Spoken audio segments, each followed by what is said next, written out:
Eu sou Hélio Rodrigues e hoje vamos falar e conhecer um projeto que virou referência na defesa de direitos, no fortalecimento da autoestima e no combate à violência contra as mulheres. O Respeita as Minas, do Peri. Para essa conversa estão aqui a Bruna Simões, pedagoga e técnica em educação, a Ágata Sofia, estudante e uma das participantes que viveu de dentro essa transformação. Bem-vindas, meninas.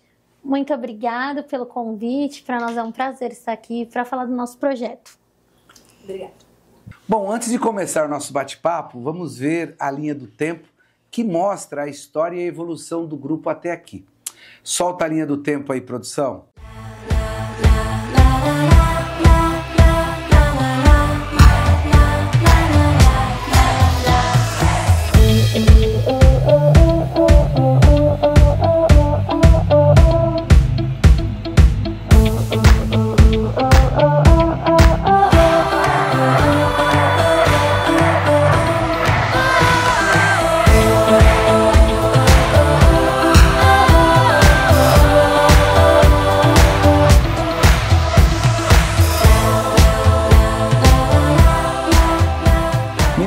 Fazer um desafio para o pessoal lá de casa. Um quiz para todo mundo conhecer melhor a história do projeto. E a pergunta é a seguinte: qual foi a primeira reivindicação das meninas do Peri que deu origem ao grupo Respeita as Minas? Resposta A: ter um uniforme para participar das atividades. Resposta B: usar a quadra do CCA, Centro para Criança e Adolescente. Resposta C: criar um grupo de estudo. Resposta D: ter um transporte para a escola. Vocês vão contar para a gente e quem acompanhar o programa vai conferir a resposta certa antes do final do programa. Bruna, como foi aquele início de 2018 e o que motivou as meninas a se organizarem? Eu considero que o projeto ele já se manifestou como potente desde o início, né?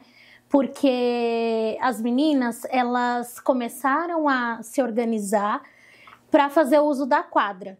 E essa era naquele momento da vida delas, né, era o que de mais concreto elas tinham de desigualdade de gênero. Então os meninos, só os meninos queriam fazer uso da quadra. E aí, só que eles faziam isso de um jeito muito sutil, né? Então, falando assim, colocando elas de próximo, não permitindo que elas escolhessem os times, então elas tinham que compor o time deles, e aí durante o jogo eles não permitiam que elas não passavam a bola, não permitiam que elas ficassem em posições de destaque para fazer, por exemplo, para atuarem como atacantes. Parecia o machismo no mundo real, né? Isso, e assim, vivido naquele momento, na experiência delas. E aí isso não acovardou as meninas, pelo contrário. Isso fez com que elas buscassem a coordenação do serviço para reivindicar o uso da quadra, né? Então, por isso que eu considero que desde o início já foi muito potente. Porque eram meninas falando de questões de gênero que eram vividas por ela naquele cotidiano e, ao mesmo tempo, um levante feminino para fazer uso e para reivindicar um direito que elas também tinham.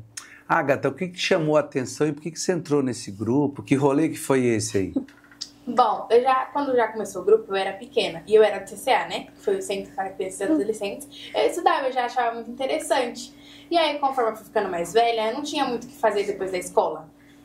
E aí eu vi uma oportunidade de um negócio legal, onde eu podia ficar perto das minhas amigas. E aí eu fui e entrei. E aí eu gostei. Você estava em que idade escolar? Você estava Eu estava com 13, estava no 7º. No 7º. Depois você se formou no fundamental?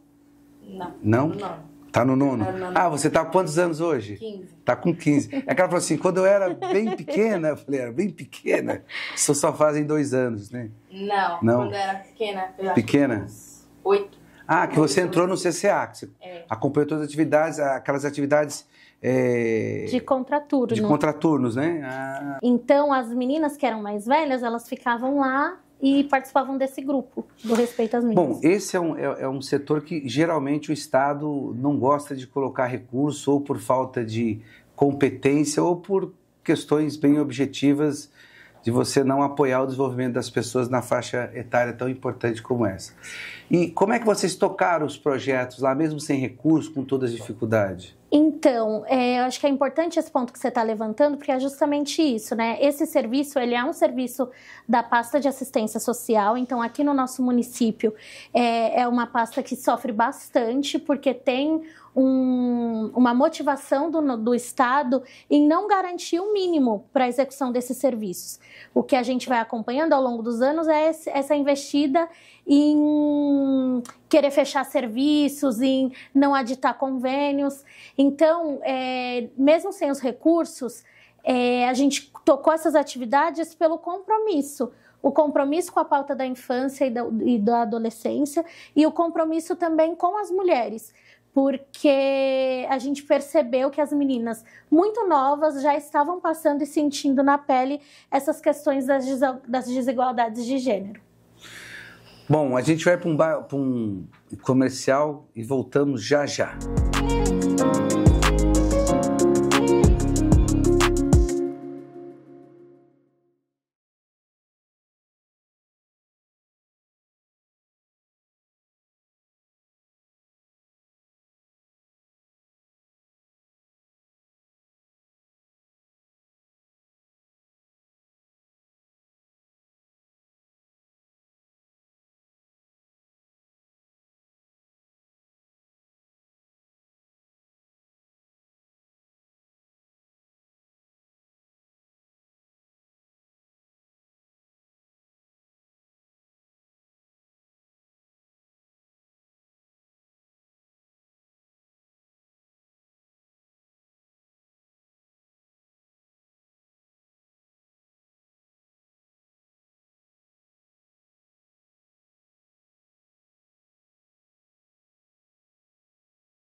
Bruna, quais as campanhas e ações que vocês destacariam como as mais importantes nesse ano?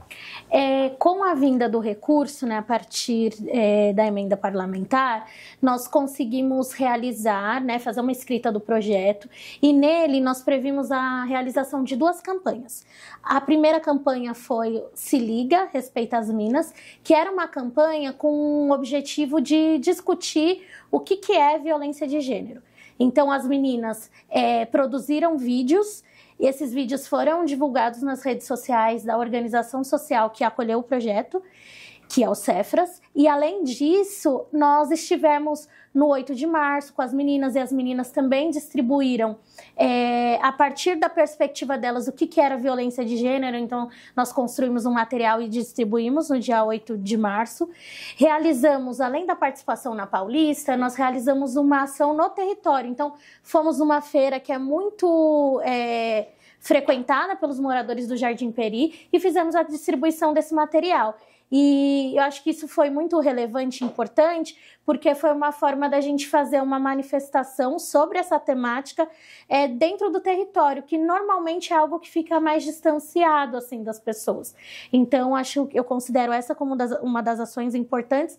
E a segunda, sem dúvida, foi o nosso podcast, que tinha como temática direito das mulheres, né? Então, o nome do nosso podcast era Nossos Direitos, Nossa Voz. E aí a gente discutiu, convidamos Defensoria Pública, Ministério Público, para compor com a gente nesse debate. Assim. Então foi bem importante, porque foi uma forma dessas instituições também estarem próximas dessas meninas, acolherem as dúvidas que elas tinham e responder diretamente para elas. E elas compartilharam isso com outras meninas da idade delas. Eu queria que você desse um passinho para trás para poder explicar aqui para os nossos telespectadores do nosso programa Bora Geral essa definição da violência de gênero que você fala. O que seria isso?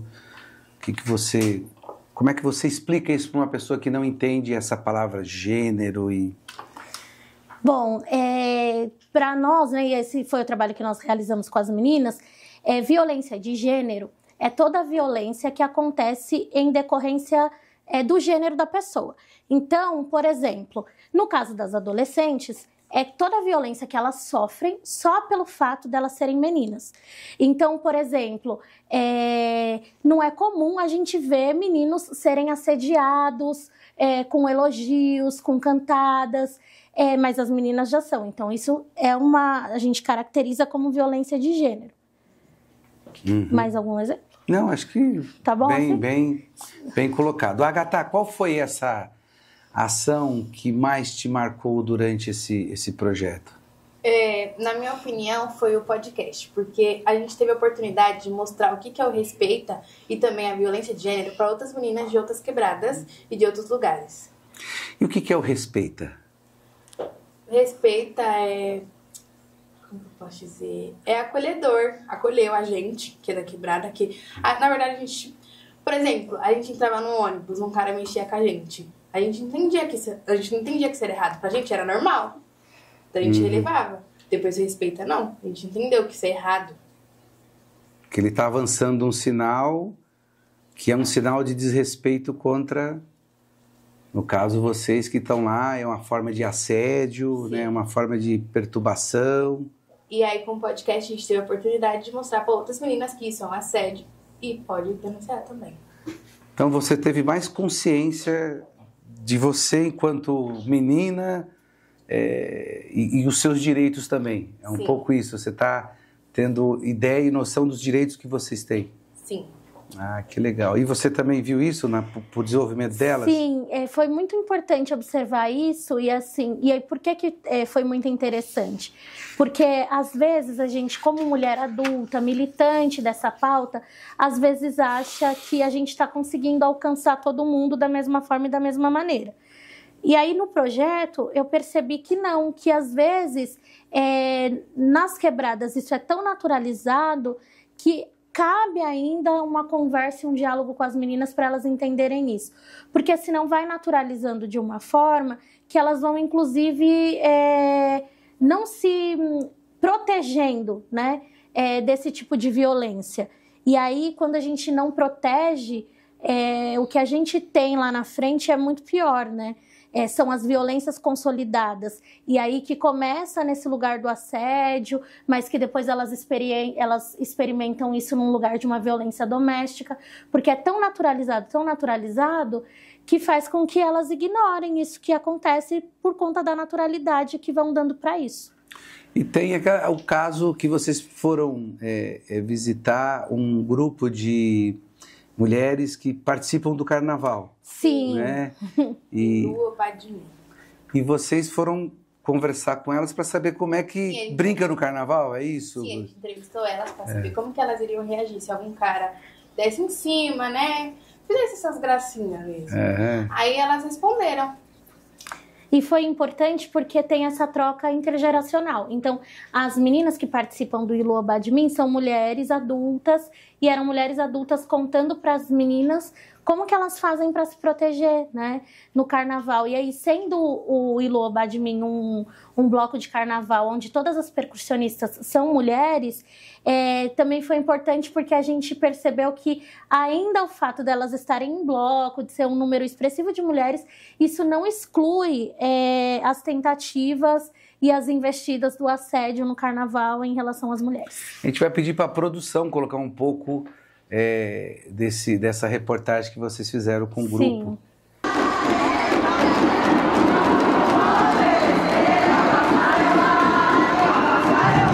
O Badmin é muitas coisas, né? O Ilu é um bloco afro. Também um levante, né? Pra gente, tudo que a gente está vivendo. O Iluobá já tem 14 anos. Ele tem cerca de 400 integrantes. É um lugar de empoderamento das mulheres. Então a gente já passou por Rainha Nzinga, Raquel Trindade, Elza Soares, Leci Brandão.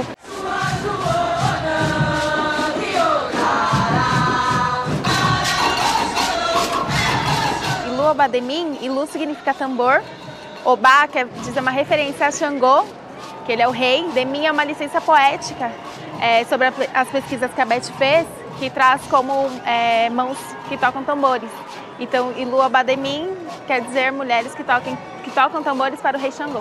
O tambor ele já é um poder por si só, né? Em qualquer lugar do mundo existe um tambor. E não importa as classes sociais que estejam, né? Nem de econômicas e nem do conhecimento, né? Ali elas são todas as mulheres que se reúnem para tocar aquele tambor, para soar o tambor. E quando se toca um tambor, você sente uma energia muito ancestral, né? Então, nesse sentido, quando você põe a mão num tambor e toca um tambor, você automaticamente se empodera através dele. O tambor, ele não é só apenas um instrumento, ele traz consigo uma história, uma resistência, uma musicalidade que traz cura. Eu não posso dizer que é uma mágica, é toda uma consequência mesmo que acontece quando você soa um tambor. Que nossas forças se juntem para que a gente consiga expor nossa arte, nossa cultura, o que a gente tem como prioridade.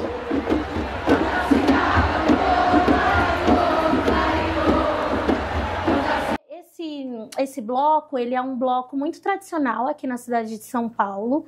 Ele é responsável por abrir o carnaval. Então, por isso que pra gente foi relevante. A relevância estava no fato de ser um bloco de muitas mulheres, né? Então, e a gente entende que estar nesse espaço com um bloco importante de mulheres é se fortalecer também, né? Vamos pedir para a produção também colocar um pouco do grupo, porque eles abrem o carnaval e acho que a quantidade é grande de mulheres. São 800 que saem nesse bloco, é um bloco muito importante. Acho que é um bloco só de mulheres negras, né? E também tem esse recorte racial, que é num lugar, assim, né? Eu acho que isso também vale muito a pena do ponto de vista de levar as meninas para participarem disso. Na quebrada, a gente ainda sofre algumas dificuldades de, inclusive, se perceber e se entender como pessoas pretas. E quando a gente está em lugares que a gente tem pessoas pretas em lugar de destaque, de importância, isso contribui significativamente para esse processo de autoestima, que também é um dos objetivos do projeto. Como eu vi a reportagem, Agatha, que vocês fizeram, tem uma hora que vocês começam a falar ali, porque vocês não participavam do carnaval, porque algumas têm orientação religiosa, não vamos brincar, porque, enfim, é um lugar que só tem coisas, bebida, droga. E esse trabalho fez com que vocês enxergassem um pouco mais diferente, é isso? Sim, um ponto de vista diferente. O que você acha do carnaval hoje? Você brincaria o carnaval? Brincaria. Você se sente segura brincando no carnaval?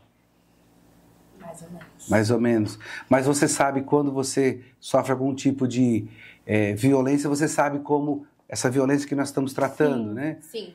Você sabe como sair dela, como recorrer, como acionar as pessoas que estão no entorno. Então você tem um pouco mais de consciência de que o carnaval é um espaço de representação, de... Sim, agora eu entendo que o carnaval é um espaço livre para todos. E é que agora eu sei os meus direitos, que se alguém fazer alguma coisa, eu sei onde recorrer, com quem falar. E vocês falaram também nessa reportagem que tinha uma questão religiosa, que a maioria das meninas que são evangélicas... Muitos dos pais das meninas, eles não gostam de carnaval porque, antigamente, né, nenhum dos pais queria que os filhos ficassem no meio de bebida, de droga, mas a gente sabe que não é só isso, né? É música, folia, enfim. É brincadeira, é diversão, é cultura, né? As matrizes de raízes africanas que nós temos no carnaval, né? Sim, e tem essa que eram terreiros, uma série de escolas eram terreiros. E espaços importantes de coletividade também, né? Eu acho que tem uma particularidade nesse grupo de ter muitas meninas que são de famílias evangélicas, e aí isso não é cultuado, e assim, a partir de uma experiência como esse projeto, a gente tem a chance de ampliar o repertório das meninas, porque é uma outra forma de enxergar essa festa que não nesse lugar da religiosidade que você não pode frequentar porque é absurdo e tem muito risco. Beleza, Bruna. Agatha, a gente vai fazer aqui da resposta do nosso quiz aqui, tá? Qual foi a primeira reivindicação das meninas do Peri que deu origem ao grupo Respeita as Minas? Então, Agatha, qual que é a resposta do nosso quiz? Resposta B. Usar a quadra do CCA, é isso? Bom, do Centro para Criança e Adolescente. Isso foi em que ano mesmo? 2018. 2018, perfeitamente. Meninas, foi muito legal conhecer vocês, né? A Agatha e a Bruna. Muito legal esse projeto Respeita as Minas. Eu vou fazer um convite aqui. A gente vai continuar o programa agora só com vocês. Vocês vão ter espaço e a liberdade de falar, além do projeto, quais são os projetos que vocês acham importantes, quais são as ações que no território conseguem mexer com o cotidiano de cada um. Achei muito importante a capacidade de escuta que você teve, Bruna, junto com a Agatha, para poder formular um projeto que ouvisse o território. Então nós temos que estar preparados para ouvir o território, qual é a demanda que tem lá, e não aquilo que a gente acha, que a gente tem bastante acúmulo, mas nem sempre é assim. O território, quando contribui, acaba com produções tão importantes e relevantes como essa. Então, a gente vai ficando por aqui. Quero agradecer demais a presença de todos, a audiência aqui na TVT e lá no Bora Geral no YouTube. Mas as meninas, a Bruna, que é a nossa responsável técnica, e a Agatha, que participou do programa, a continuar aqui o Bora Geral fase 2. Valeu, até a próxima.